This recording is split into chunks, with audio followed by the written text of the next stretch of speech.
Welcome to 2026, Angie.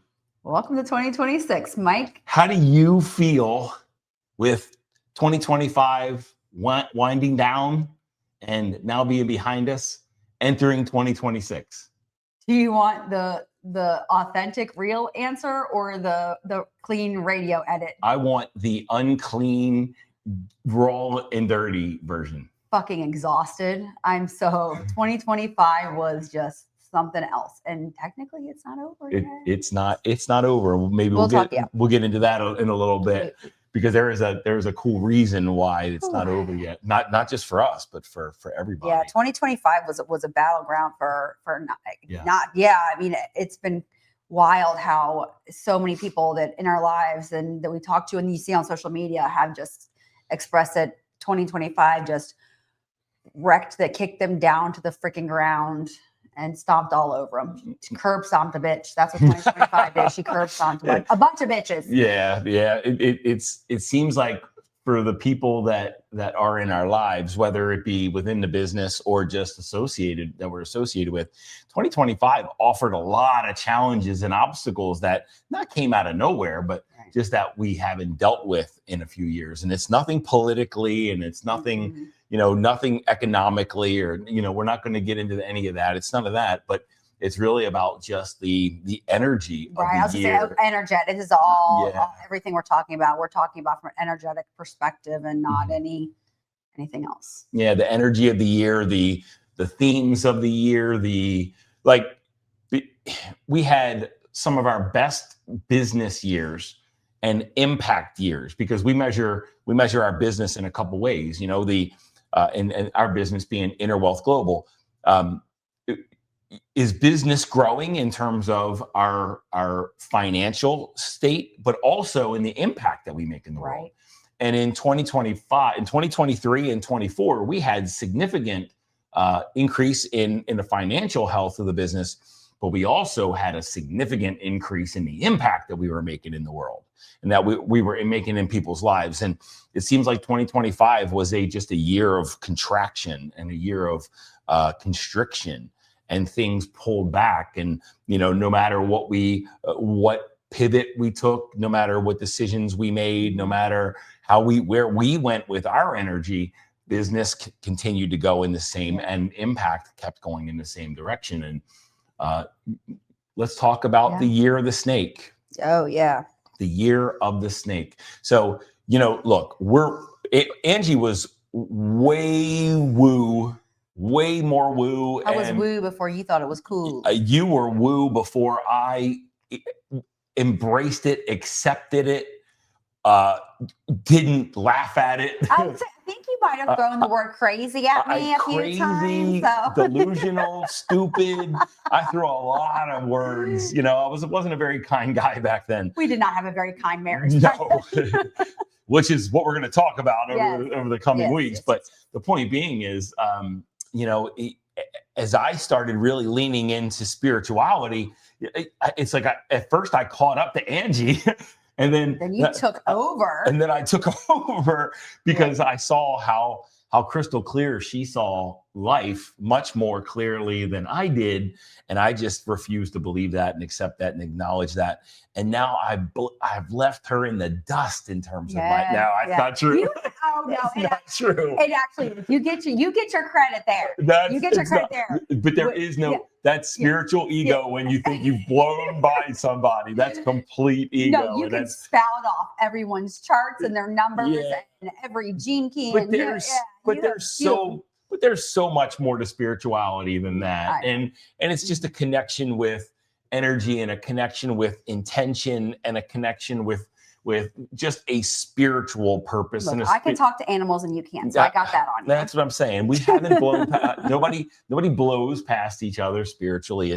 It's just we're all evolving in different rates and speeds and paths and capacities. And it's just, I have my zone and you have your zone. And I think you do yours wonderfully at an equal amount that I do mine wonderfully. And I think that what you do, you excel at. And so I want to challenge something that you said a bit ago when you were talking about 2023 and 2024 with the state of our business.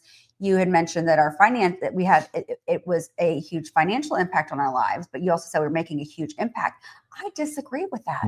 I disagree with that. I think we were making an impact, but I think that what we're about to talk about with the pivot we've made, I think that our impact has increased substantially. Yeah. With the people that we're teaching now, we were reaching more people in 2023 and 24. And that's the impact that I was talking about. We were reaching more people on the podcast, in our workshops, in our mastermind, and speaking engagements back in 23 and 24. We were making more, we had more reach, we were making more impact, we were being heard more. We were influencing the direction of people's lives, or people's lives, and the direction of that they were going in their life. We were more impactful from a reach perspective, but now there's more powerful. There's more power in what we're teaching, but we're teaching it on a very much smaller scale, which is a good contraction. We're teaching it on a smaller scale and a more narrow scale, but we're teaching it more deeply and more impactfully. So that's because we have both leaned into our woo, and we have been doing. You and I, the world has made it known and made it obvious that they want more of Angie Kitko. That is true. It is true. My queen is. I forgot my crown upstairs. I should have brought it for this moment. That's hilarious. So it's pretty common for us to go like to a speaking engagement, and I'll talk a little bit about our history, and for somebody to ask, but I want to hear her side of the story. Oh, yes. People approach. I would say probably 75% of the time you speak somewhere, someone will approach me afterwards and say they'll ask for validity of some things, and then they'll say, well, how did you feel? How did you what were you? I want to hear from you now. So it's been kind of cool. And in our mastermind, Angie leads the women's call. That they call themselves the Women of Inner Wealth, right? And she leads the women's call, and it's I'm never a part of it, and I never get to hear, or Angie doesn't share with me. But from what I hear from the women, is that it's a very, very impactful part of their experience with Inner Wealth Global. And Angie does a tremendous job of facilitating that group. And it's pretty common for people to think that Inner Wealth, our business, Inner Wealth Global, and our Inner Wealth Mastermind it's just about me. And what I'll share with you is that there have been many, many times when some of the women look at me and say, Mike, don't take this the wrong way, but I'm here for her. I'm here because of her. She's the reason that I'm here. And the value, the most value, not to diminish me, but the most value, and this is all respectful, the most value I get is from her. And it's that they're looking for that feminine leader, where some, the guys, we have a men's call, and the guys are looking for like masculine leadership. And Angie provides that feminine leadership with compassion and fire. I was gonna, yes, 100%. It's not always telling them what they want to hear; it's telling them what they need to hear. Yes, absolutely. Do you enjoy that part? Do you enjoy what do you enjoy, and what do you see your role as in our business, and what do you enjoy most teaching and doing? I mean, my primary role is you just said it is the women's call. That's my main role. And I used to hesitate to speak out on our mastermind calls because, for those of you who have been listening to this podcast since the inception, this guy is pretty overpowering at times, and we're both fire, and we can crash together sometimes. So I kind of kept my mouth shut for a long time, and then. This probably like the last quarter of this year, I kind of felt more like I was co-leading with you, and not just because I remember times back years ago where we would be on our weekly calls, and I would sit next to you, and I would just sit in silence, and it was really frustrating. And so now I make sure that I interject my voice more. My job is to tell people to interrupt you. My job is to point out when you interrupt people. Yep. And the women's call. And obviously I do a lot of the behind the scenes stuff with the event planning and planning our retreats and planning workshops, and do a great job with that. Well, that's one of, that and that's one of my favorite things to do is planning retreats. That is probably the top of my list favorite thing to do. Not outside of the inner workings of the business, For sure. outside of our clients. And, I have one-on-one time with some of our ladies, and that's my job. That's my role. You're the matriarch. Yeah. And as you were talking, there were times you were silent, and there were times that and you couldn't get a word in edgewise. And it just kind of hit me that when I was an executive and I would hire someone new into a role, it took them time to learn the role. So like if I hired a new materials person or a new operations person, being the leader, I typically filled some portion of that role.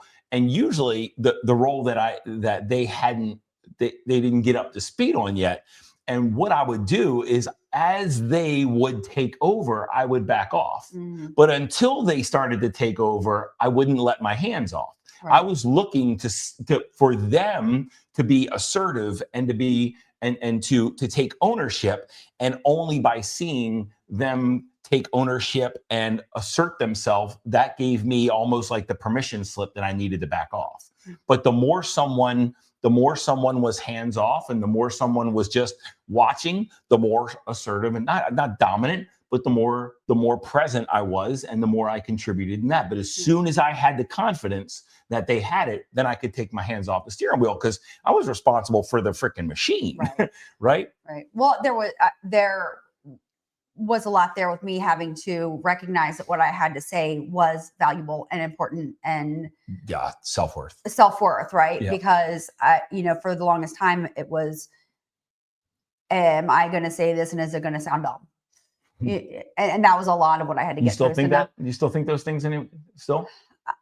There are times where I say, I would say, yes, you do. Yeah, I think I'll always have that. Yep. Always. But that's some of the karma you're here to clean up. Yeah. Self-worth. So it's a never ending battle. But baby, I see you just stepping into more and more. And as you get confidence, everything grows. Yeah. It's just, I think the world is just waiting for you to become confident in who you are and what you had to offer.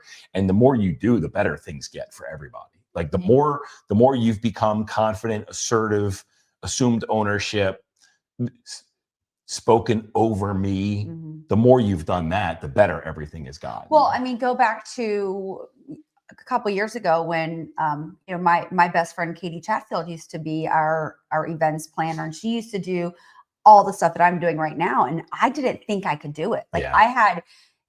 And she quit and moved on to a different role with a different company, and I was forced to take over, and that was huge for me to see that, oh my gosh, I can do this. Yeah. And that was really exciting. And now I feel like I've got these retreats dialed in. I'm freaking fantastic at retreat planning. The only time you don't perform at a task is when you're not confident that you can perform at that task. Right. It's the only time I've ever seen you not fully competent at something. Or if I'm not interested. If I don't have interest in something, I struggle to read a lot of the books and stuff that we do, because I'd rather be reading a biography or a thriller or something. But I gotta be interested. And I'm not talking about the things that you're not interested in, or that you're not designed for, but it's those things that you are interested in, designed for, that you just don't step into. That's the only time I've ever seen your competence wane.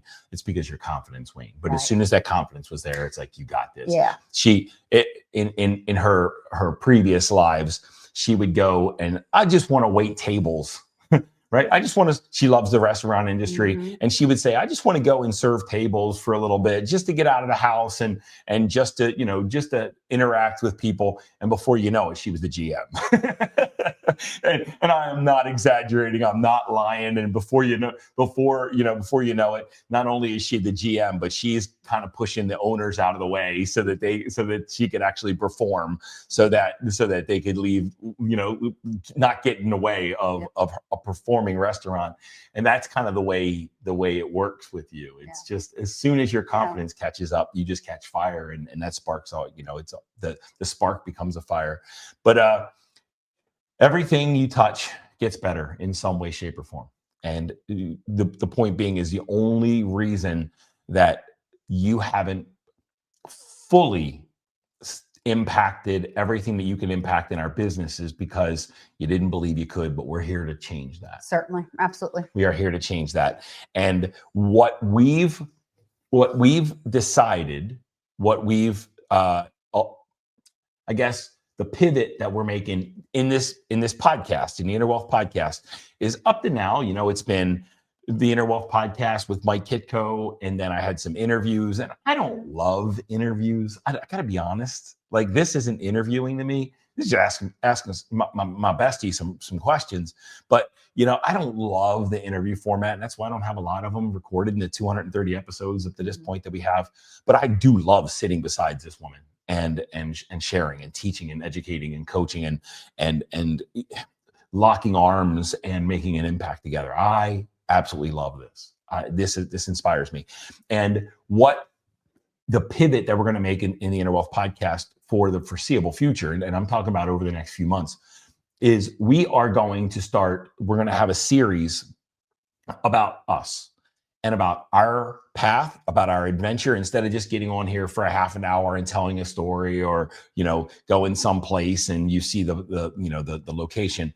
We've designed kind of a roadmap for over the next, let's say the next 11 weeks, but that includes today, the next 10 weeks of really how to have the most impact and get some things documented in a series format that we think will benefit everybody. Yeah, and a little background on us and our journey. I know we talked about that on here before, but it's been very, very very passing and scattered. So very scattered. So nothing linear, nothing that you can just establish episodes. And I think we've established a pretty powerful adventure over the next 10 weeks. And that, again, that starts now. That's why we're having this episode. You can say this is part one, or the introduction. The hard launch of Angie Kitko. The hard launch of Angie Kitko. And Angie's always been a part of the journey. She's always been part of the adventure.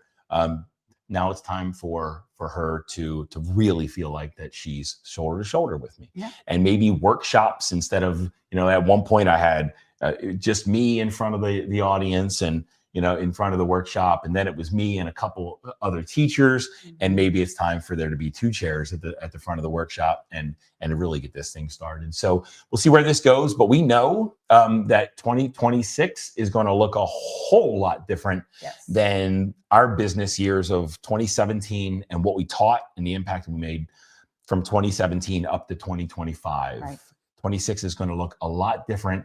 And do you want to share the Chinese behind the scenes of why that's going to be? What's happened in 2025 and what we're stepping into in 2026? 2025 was the year of the snake. And so it was all about shedding and things falling apart and things falling. And I'm not perfectly skilled. I'm not perfectly worded in this, versed in this. So please forgive me if I'm saying anything wrong. Don't come at me. Talking to me or them? No, yeah. I'm going to get somebody's going to comment, you're wrong. And that's okay. Sorry.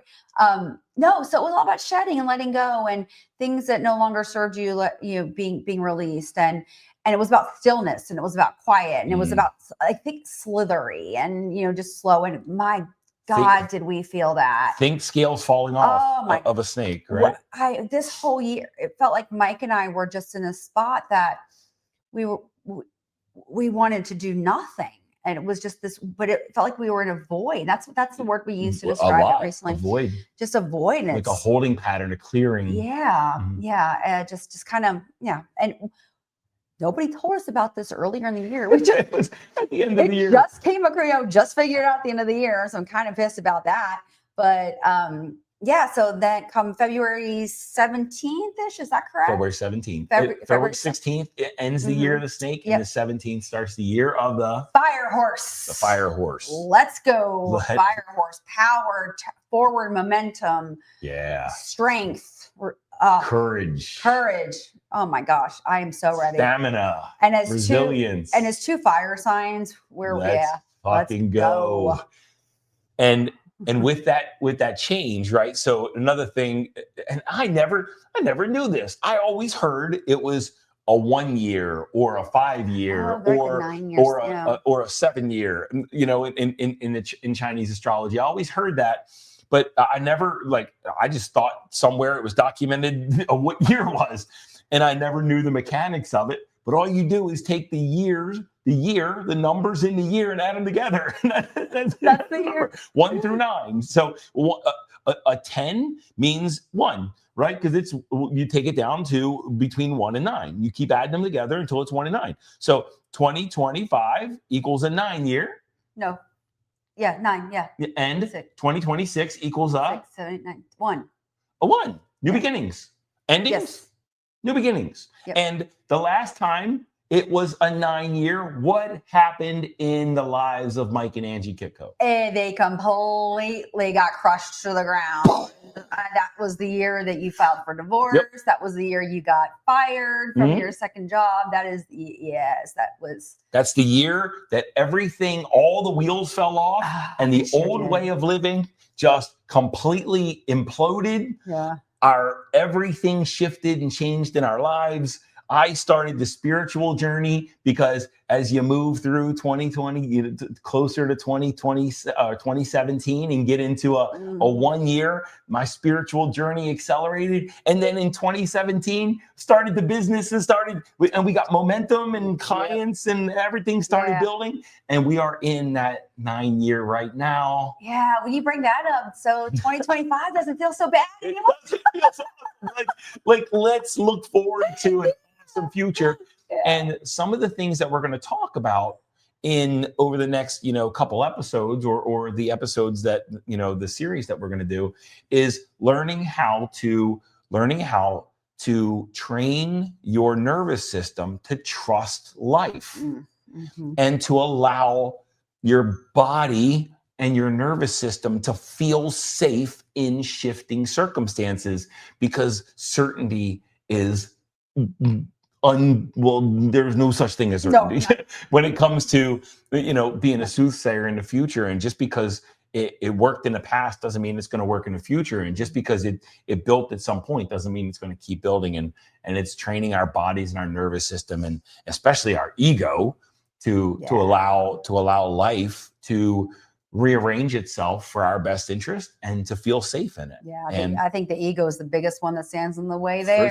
For sure. And control, or the illusion of control, is a very powerful mechanism for the ego. And the nervous system tries to control as much as possible, because the nervous system trying to keep us alive, and it keeps us alive by keeping us in familiar circumstances, and it keeps us in familiar circumstances because it knows how to operate there. So as long as we can control everything, we can feel safe. God, that sounds lovely.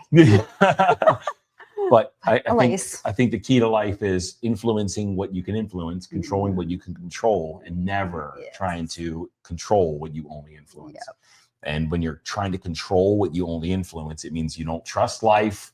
And it means that you feel like life is an adversary and not an ally. Right. And especially over this last year, I know I'm not going to speak for you, because I think I know your answer. Holy crap, has my body struggled with allowing life to be our guide, to be our director. I 100% there's a same. We talk about this every day, and it's do you feel cleaner and clearer in your nervous system, in the functioning? Because I know that I do. I know there was a time where, and the reason I can teach this stuff is because I teach from messiness, not mastery, right? A dip in the bank account meant a dip in the nervous system, right? So an increase in the bank account meant an increase in the nervous system.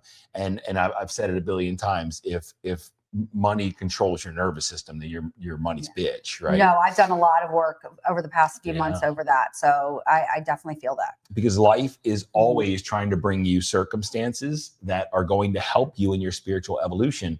And it's learning to trust that everything's working for you, not against you. And this 2025, the year of the snake, things falling away, the mastermind shrinking, not getting the reach, not getting the visibility, not getting the applause, not getting the stages. All of these things that's happened is because what worked in the past is no longer going to carry into the future, because there's a whole different world for us to explore. Absolutely. I'm excited. Do you know exactly what that is? The what? Do you know exactly what the next chapter is? Absolutely not. Neither do I. Okay. I was going to say, that's a trick question. No, it wasn't a trick question. It was a question of alignment to say, do you know exactly what's coming up in the future? Not at all. Me either. And that's what we're here to, in Inner Wealth Global, that's what we're here to harness, to leverage, to become powerful in that uncertainty, knowing that we can get crystal clear about what we want. We can work effortlessly and tirelessly to cleanse out all the negativity in our bodies and our minds, right? The worry, the doubt, the fear, the anxiety, clear all that shit out and remain committed in what we're clear about, but knowing, hold on loosely, don't let go, that life's going to bring you either that or something better. Even better. Yes. Right. And that's learning to trust that. Okay. Over the next 10 weeks, we got a pretty cool arc that we're gonna go over. The first couple episodes are going to be about our collapse.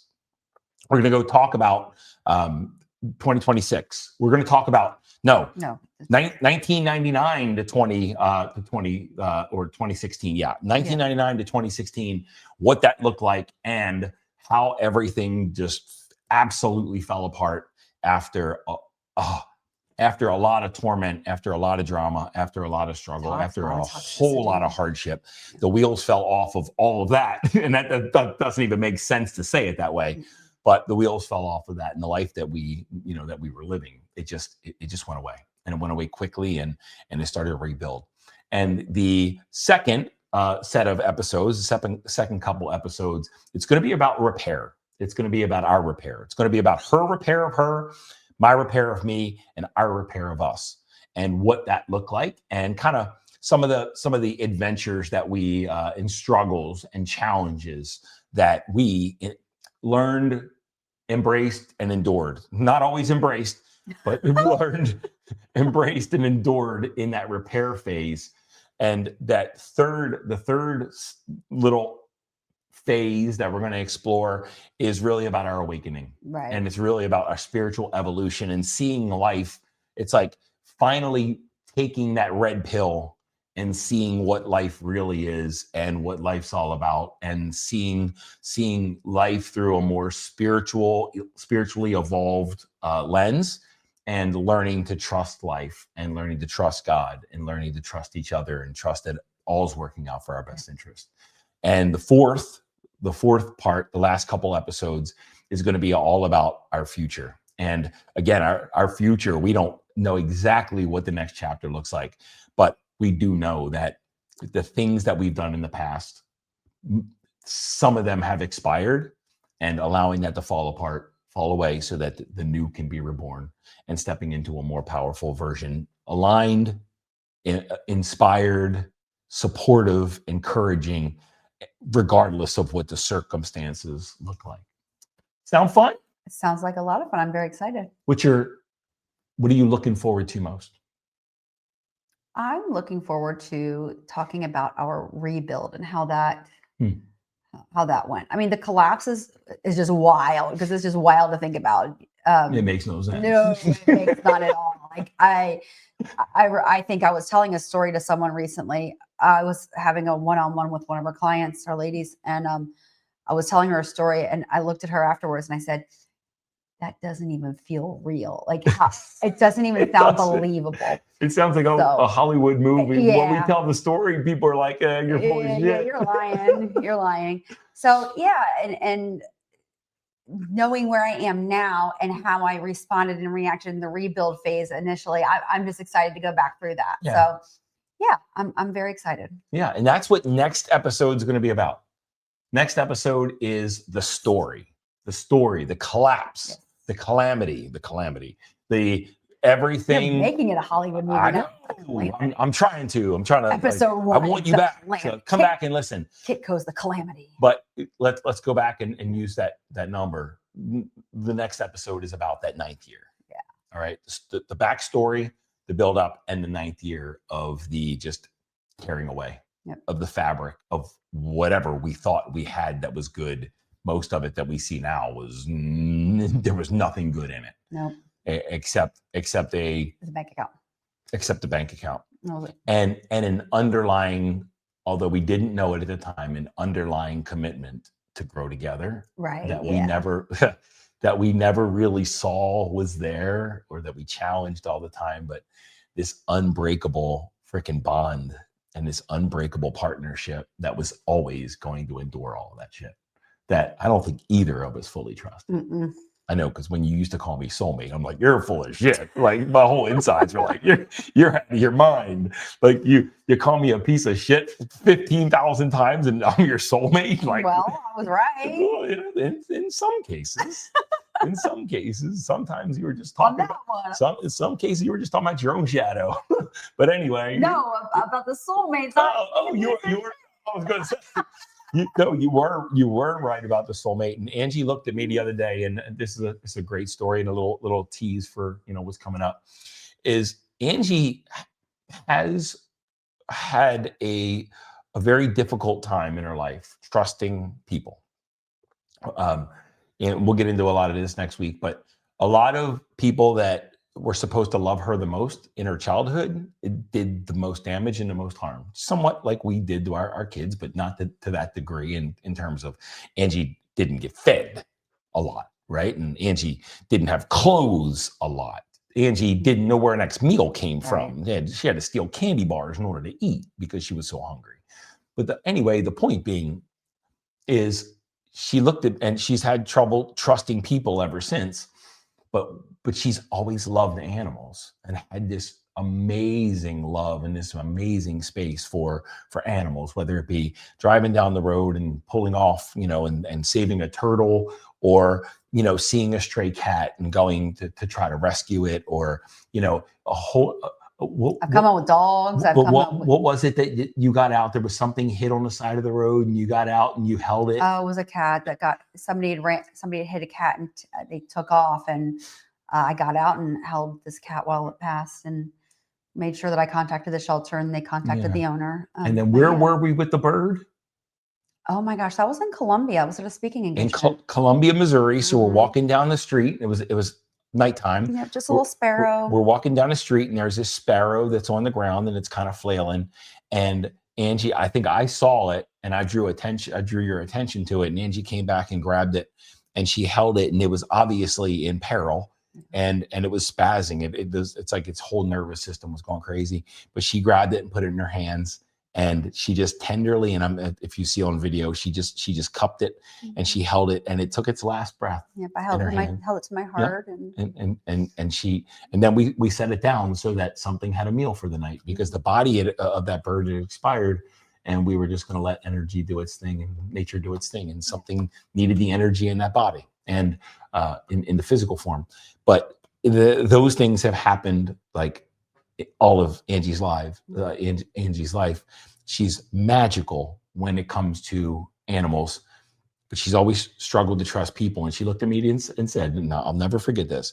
She said, the reason I love you so much is because you're the only one that loves me like the animals do. Mm-hmm.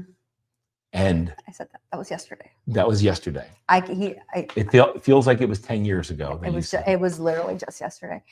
But yeah, you're the only person I felt the same amount of love from that I feel from animals. I mean, we've got 4 animals here, and we got 5, but one's not ours. We have 2 dogs, 2 cats, and a grand kitten. And yeah, I mean, I just feel it from them, and you're the only human I feel that from, and I'm working on opening my heart so that I can feel that from other humans. All your soul sciences say the same thing, love. I'm here to work on the love of the human. Yeah. And learn how to love humans like animals. Yeah. Funny how that works. Yeah, but the person who hit the cat and then left, they're not helping the case any. So yeah. Well, maybe they're your greatest asset in helping the case. Because if you can have compassion for that person, then you might be able to have compassion for everybody else. Working on it. Anyway, that's the arc that we're going to cover next 10 weeks. And and then maybe, as we get this series together, then we'll put it together and put it in some kind of a package where somebody can, and make it an offering so that somebody can see or experience this and put it up on the website. I don't know. We could do a whole lot of stuff with it. Yeah. But anyway, I'm excited for the journey. I'm excited to do this. This feels really good. It feels like the perfect time for it. And we know something else is being rebuilt. And all evidence says that you are going to be an equal partner in whatever we build in the future. And it's time to do something powerful together. And here we go. Let's go. All right. Let's go. Well, Happy New Year, everyone. Yep. You got any parting shots? Any last words? Nope. Happy New Year. happy horse year. Let's go horse. Horsey, take the wheel. Snake, bye-bye. Horse, but we still have a little bit left. All right. Yep. But look, come join us next week. I'm going to start sharing this video on social media a lot more, try to get more engagement so that we can get as many people listening to this audio as possible, because we got a story to tell and it will be impactful to you. It's not just relational coaching. We're not going to do any marriage counseling. We're just going to tell about our story and what worked for us, and you can eat the fruit and spit out the seeds, but we got something powerful. We hope you join us for the ride.